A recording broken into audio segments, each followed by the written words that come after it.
Los nahuales son parte esencial del folclore mexicano, pero estas historias hacen que en verdad nos preguntemos, ¿son solo cuentos para asustar o advertencias reales sobre algo que aún no entendemos? Si alguna vez escuchas ruidos extraños o ves a un animal actuando de manera inusual, recuerda estas historias. Tal vez estés más cerca de un nahual de lo que tú crees. Bienvenidos a Bilomanía. La noche de hoy te traigo relatos aterradores de encuentros con nahuales. Comenzamos.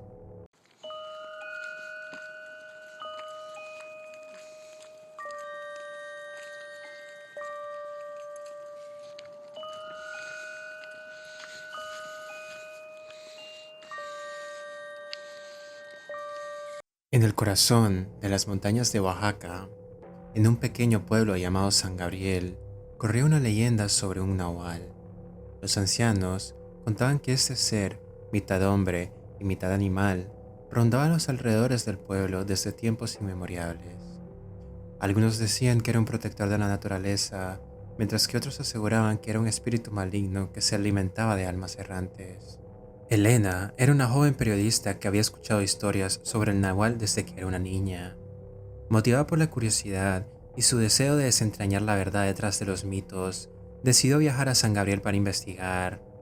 Al llegar, se encontró con un pueblo aislado, donde las casas de adobe y tejas parecían resistir el paso del tiempo. La gente del lugar la recibía con miradas recelosas, murmurando entre sí al verla pasar. Elena se alojó en la casa de una señora que se llamaba Doña Matilde, una anciana que vivía sola en el borde del bosque.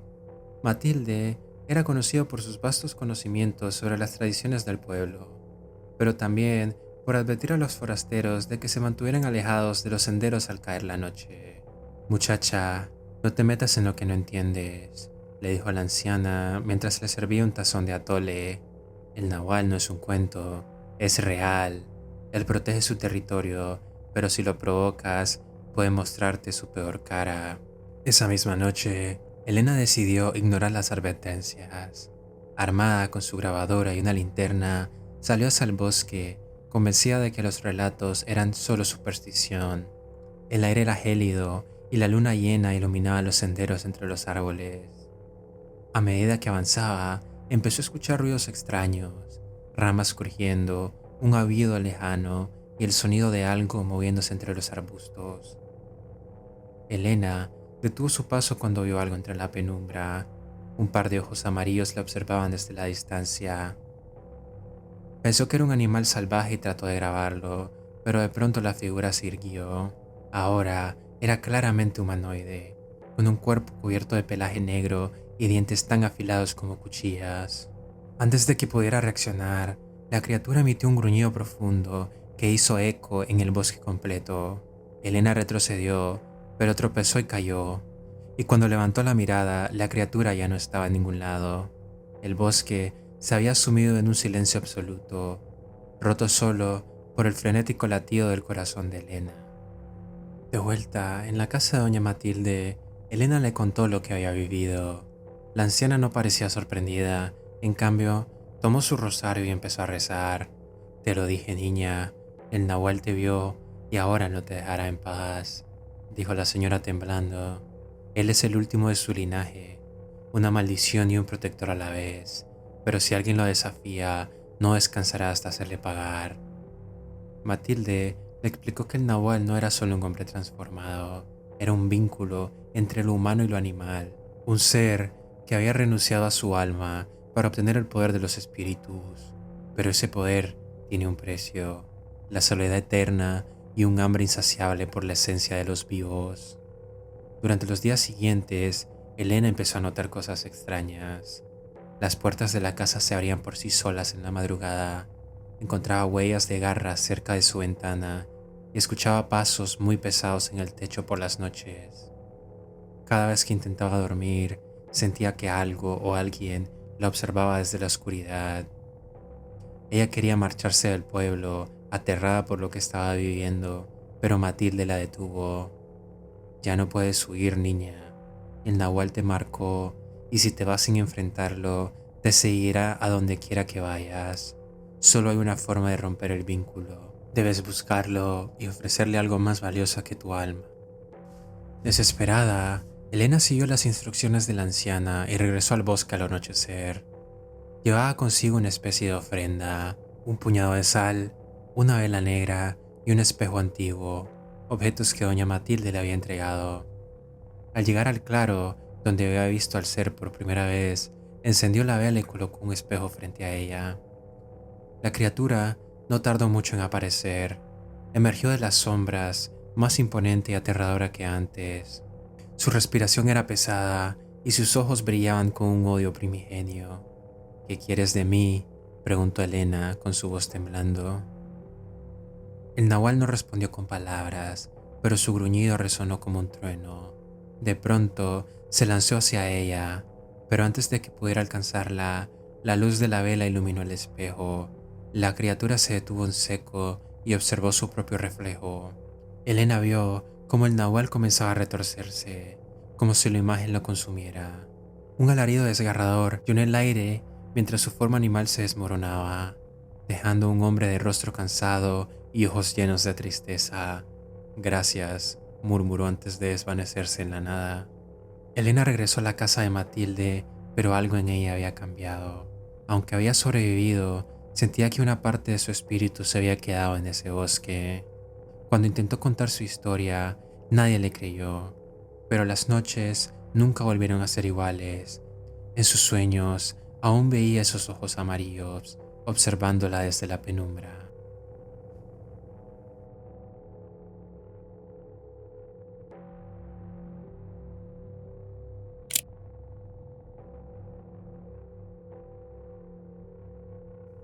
En los años 70 se hablaba con frecuencia de un hombre llamado Don Pedro, un curandero y brujo conocido por sus prácticas de magia. La gente decía que Don Pedro tenía la capacidad de transformarse en un animal, específicamente en un jaguar, para proteger su territorio y castigar a quienes le hacían daño o desobedecían las tradiciones del pueblo. Según los relatos, Don Pedro desaparecía durante ciertas noches de luna llena y los vecinos reportaban avistamientos de un jaguar negro rondando las afueras del pueblo. Este animal, decían, era demasiado grande para ser un jaguar común y su comportamiento era muy extraño. Nunca atacaba a los animales domésticos, pero se le veía merodeando cerca de las casas de quienes habían tenido conflictos con Don Pedro. Un día, un joven llamado Emilio, incrédulo y desafiante, decidió enfrentarse a la leyenda. Emilio había discutido con Don Pedro debido a un desacuerdo por unas tierras. Cansado de las habladurías, reunió a algunos amigos y se aventuraron al monte, armados con machetes y rifles, decididos a cazar al supuesto jaguar. Esa noche, según los testigos, el grupo regresó al pueblo corriendo y pálido de miedo. Emilio, en particular, llevaba profundas heridas en el torso, como si un gran animal le hubiera atacado.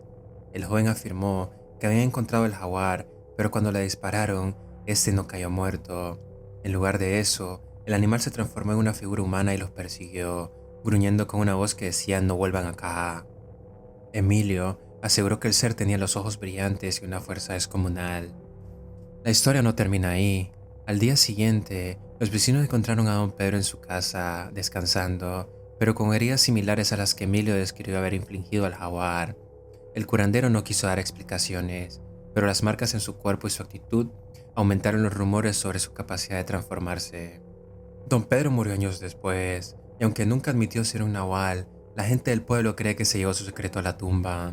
Aún hoy, los habitantes mayores de Santiago Tuxtla advierten a los jóvenes sobre el peligro de desafiar lo desconocido, y cada vez que alguien escucha un gruñido por la noche, se preguntan si el espíritu del nahual sigue rondando.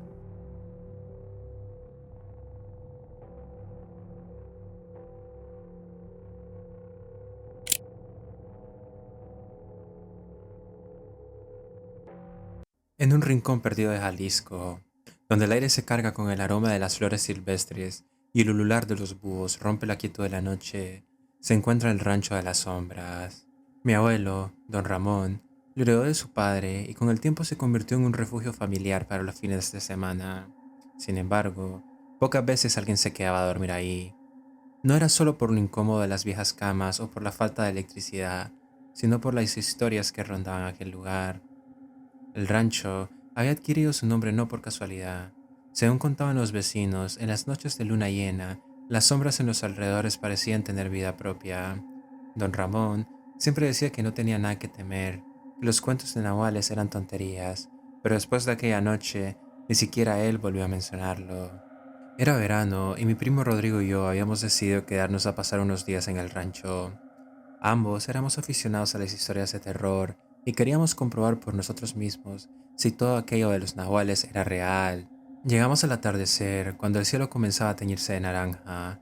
La soledad del lugar, sumada al canto de los grillos, le daba un aire muy misterioso, pero no sentíamos miedo. La primera noche transcurrió sin problemas. Nos fuimos a acostar temprano, pero el calor nos mantuvo despiertos. La única ventana de nuestra habitación estaba abierta y a través de ella podíamos ver el campo bañado por la luz de la luna.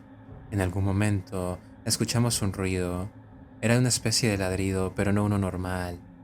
Parecía que un perro lo hacía desde lejos, pero había algo en su tono, algo muy extraño, que hacía que se me erizara la piel. ¿Oíste eso?, preguntó Rodrigo en voz baja. Sí, debe ser un coyote, respondí yo tratando de sonar convencido. El ladrido se repitió y se repitió, cada vez más cerca, y luego simplemente silencio. Nos quedamos escuchando con atención hasta que el sonido de un rasguño en la madera nos congeló. Venía de la puerta principal del rancho. Rodrigo tomó una linterna y yo agarré un machete viejo que colgaba en la pared. Caminamos con cautela hasta el recibidor. A través de las rendijas de la puerta vimos una sombra. Era enorme, más alta que un perro, pero claramente no humana. Rodrigo iluminó hacia afuera, y lo que vimos nos dejó sin aliento. Era una figura que parecía un perro, pero su forma no era natural. Sus patas eran más largas de lo que deberían, casi como si fueran humanas, y su cabeza, aunque tenía orejas puntiagudas, parecía estar deformada, como si algo intentase escapar de su piel. Sus ojos eran completamente negros y cuando la luz lo tocó emitió un gruñido que resonó en nuestros huesos, y de un salto se perdió en la oscuridad. Esa noche no pudimos dormir. Cerramos todas las ventanas y puertas, pero durante horas escuchamos pasos afuera, rondando la casa. En un momento, algo golpeó la ventana de nuestra habitación. Por el rabillo del ojo, vi un par de manos, sí, manos, con uñas largas arañando el vidrio. Rodrigo no paraba de murmurar una oración, mientras yo intentaba recordar si habíamos traído sal o algo para protegernos. Al amanecer, todo quedó en silencio. Salimos del rancho con el primer rayo de sol, temblando. Afuera, encontramos huellas profundas alrededor de la casa. Lo más extraño era que cambiaban de forma. Algunas eran de perro y otras claramente parecían humanas, con dedos largos y delgados. Cuando le contamos a mi abuelo lo que pasó, su rostro se puso serio. Nos confesó que, años atrás, un vecino que vivía cerca del rancho había sido acusado de practicar brujería. Decían que podía transformarse en animal para espiar o hacerle daño a las personas. Yo nunca creí esas cosas, dijo mi abuelo, pero siempre me aseguré de no quedarme aquí cuando la luna estaba llena.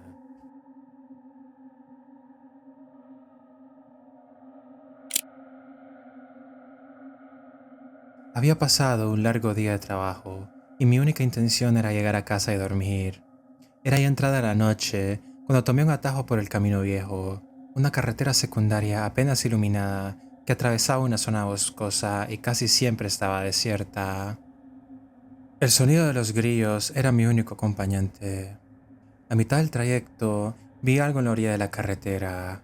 Al principio pensé que era un perro atropellado, pero cuando detuve el coche y me acerqué, noté que seguía con vida. Era un animal extraño que parecía un perro, pero un poco más delgado y con un pelaje negro azabache que parecía brillar bajo la luz de la luna. Sus ojos eran de un amarillo intenso, casi humano. Estaba temblando, cojeando y cubierto de suciedad. Algo en su mirada me hizo sentir una mezcla de lástima y un escalofrío inexplicable. Vamos, te veo conmigo, murmuré sin saber por qué. No era común en mí recoger animales, pero esa noche algo me impulsó a hacerlo. Lo envolví en una vieja manta que tenía en el maletero y lo coloqué en el asiento trasero. Durante el resto del trayecto, el animal no emitió ni un sonido, pero podía sentir su mirada fija en mí a través del espejo retrovisor. Llegué a casa y preparé un rincón para que descansara. Le ofrecí agua y algo de comida, pero no quiso tomar nada. Lo dejé ahí y subí a mi cuarto. Sin embargo, aunque me acosté, no pude dormir. Había algo inquietante en cómo el animal me miraba, como si entendiera cada uno de mis pensamientos. A medianoche, un río me despertó. Era un golpeteo suave, rítmico, como si alguien estuviera caminando descalzo por el piso de madera del pasillo. Pensé que el animal estaba vagando por la casa, así que bajé a buscarlo. Pero cuando llegué a la sala, vi algo que me heló la sangre.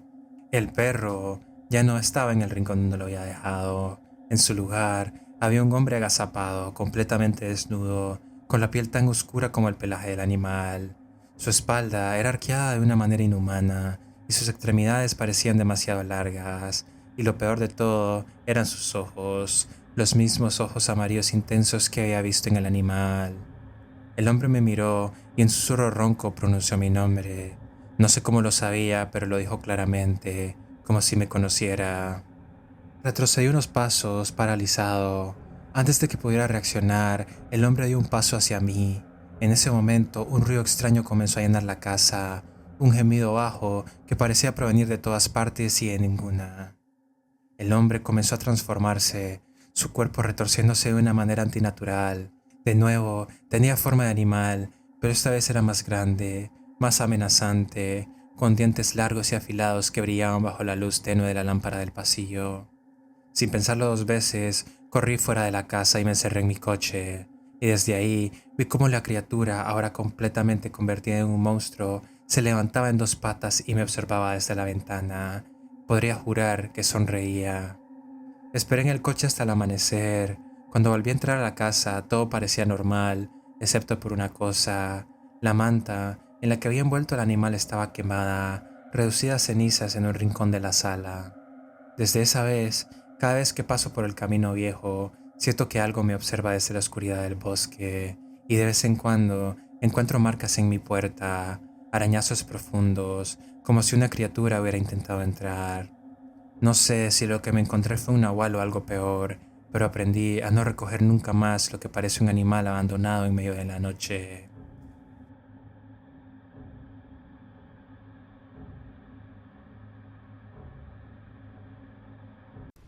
Si los relatos te gustaron, apreciaría que nos dejaras un gran like. Nos motiva mucho a seguir haciendo este tipo de contenido.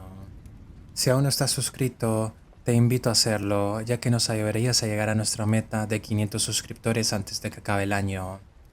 Si tienes algún relato terrorífico o interesante, te pido que lo dejes en la caja de comentarios. Nuevamente, muchas gracias por permitirme entrar un ratito en tu vida. Espero les haya gustado y nos vemos en la próxima. Buenas noches.